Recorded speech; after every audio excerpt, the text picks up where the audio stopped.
Hi friends, వచ్చేసింది game changer update వచ్చేసింది.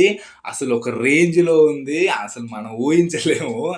అసలు మనకు తమిళనాడులో పెట్టుకోవచ్చు. రిలీజ్ ఈవెంటు తెలంగాణలో, ఆంధ్రాలో పెట్టుకోవచ్చు. లేదంటే మన 'పుష్ప' పెట్టినట్టు బీహార్ పాట్నాలో పెట్టుకోవచ్చు. కానీ ఈళ్ళు ఎక్కడ పెట్టారనుకుంటున్నారు? యూఎస్ఏలో పెట్టేసారు ఫ్రెండ్స్ రిలీజ్ ఈవెంటు. డిసెంబర్ 21 అని పోస్టర్ రిలీజ్ చేశారు. అసలు యూఎస్‌లో లేనిది అసలు ఒక రేంజ్‌లో ఉంది 'గేమ్ చేంజర్‌ని'. అసలు ఏ లెవెల్‌కి తీసుకెళ్తారో నాకు అర్థం కావట్లేదు. కానీ సినిమా మీద మాత్రం ఒక రేంజ్ హైప్స్ ఉన్నాయి ఫ్రెండ్స్. మనకి ఈ సినిమాతో 'రామ్ చరణ్' గారైతే ఖచ్చితంగా 1000,00,00,000 కొట్టాల్సిందే. కొడతారు గూడా నాకు తెలుసు. ఆ 1000,00,00,000 కొట్టి ఆ చైర్ యేసుకొని అలా కూర్చుంటే ఒక రేంజ్‌లో ఉంటది నాకు తెలిసైతే. ఈ సినిమాలో మనకు 'రామ్ చరణ్ తేజ్' గారు, అలాగే 'కియారా అద్వానీ' గారు హీరోయిన్‌గా, 'శ్రీకాంత్' గారు, 'సముద్రఖని' గారు చాలా మంది క్యాస్ట్ ఉన్నారు. మన మెయిన్ క్యాస్ట్ వచ్చేసి ఆయన 'శంకర్' గారు డైరెక్టర్. ఇంక మనకు 'శంకర్' గారు డైరెక్టర్ అంటే అసలు ఒక రేంజ్‌లో విజువల్ వండర్‌గా ఉంది. టీజర్ వచ్చిందిగా, మొన్న టీజర్ ఏదో చూసాను. నాకైతే టీజర్‌లో అర్థమైందేందంటే, ఒక తండ్రి, ఒక కొడుకు ఉంటారు.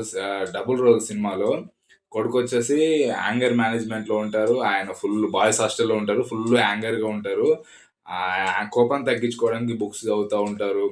మధ్యలో ఒకసారి హీరోయిన్ వాళ్ళ తండ్రిని కొడతారు. అలా చాలా కోపంలో ఉంటారు హీరో వచ్చేసి. ఆయన పేరు రామ్ గారు.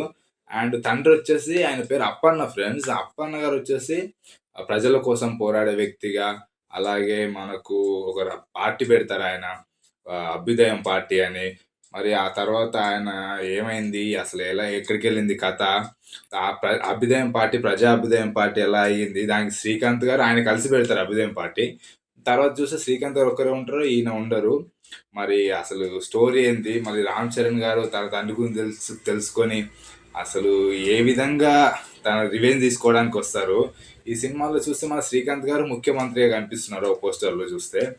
మరి అసలు ఒక్కో ట్విస్టు, టర్న్స్, ఆ సాంగ్స్‌కి కొన్ని విజువల్స్ వదిలారు టీజర్‌లో. అసలు ఎంత రేంజ్‌లో ఉన్నాయి విజువల్స్. 'శంకర్' గారి గురించి ఏం చెప్తాం, ఒక వండర్‌ఫుల్ డైరెక్టర్ ఆయన. ఈ సినిమాతో ఆయన కమ్‌బ్యాక్ ఇస్తున్నారు. 1000,00,00,000 కొడుతున్నారు. నాకు ఖచ్చితంగా నమ్మకం ఉంది. అసలు ఈ సినిమా ఒక రేంజ్‌లో ఉంటది. ఇంక మనం ఊహించేసుకోవాల్సిందే.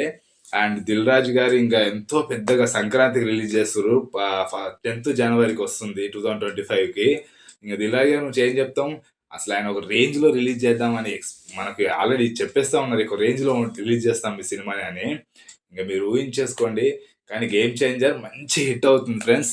థౌసండ్స్ క్రోర్స్ ఈజీగా కొడుతుంది. దాంట్లో ఎలాంటి అసల అసలు డౌట్ అవసరం లేదింక. కొట్టేస్తుంది అంతే. 'శంకర్' గారు మళ్ళీ ఈ సినిమాతో కమ్‌బ్యాక్ ఇస్తున్నారు. మనం చూడాలి మరి. ఆహ్, 'గేమ్ చేంజర్' గురించి ఇంకా మంచి మంచి అప్డేట్స్ తీసుకొస్తాను. ఇదైతే లేటెస్ట్ అప్డేట్ ఫ్రెండ్స్. సబ్స్క్రైబ్ చేసుకోండి ఫ్రెండ్స్. ప్రామిస్ చేస్తున్నాను. లేటెస్ట్ అప్డేట్స్‌తో మంచి మంచి కంటెంట్‌తో వస్తాను. మీరు సబ్స్క్రైబ్ చేసుకున్న దానికి ఎలాంటి డిసప్పాయింట్ చేయను.